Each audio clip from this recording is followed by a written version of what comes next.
Hi folks, Brian with Anchor Pest Defense, back with another video. I think this is our fifth one in this series about wasps, and this one's going to be about bald-faced hornets, which, contrary to the name, are not actually hornets. They are yellow jackets, just a different species, a much more aggressive species, but it's still a yellow jacket nonetheless. But there are a few differences from the yellow jackets that we discussed in the last video. Bald-faced hornets do not nest in cavities. They make paper nests. Big, round paper nests, typical of what you see in a cartoon.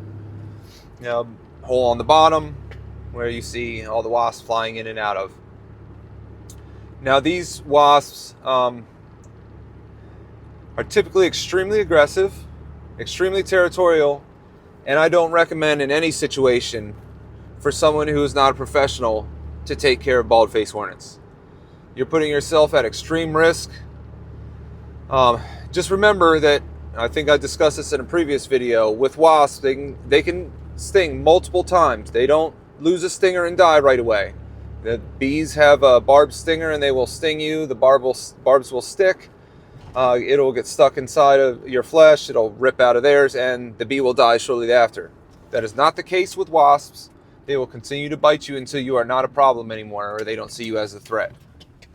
So just be aware of that. Also, bald-faced hornet nests can get quite big. Several thousand of them in there at a time. So unfortunately, I'm not going to be able to offer you guys a DIY solution for this because I can't in good conscience recommend that you do this yourself because it's extremely dangerous.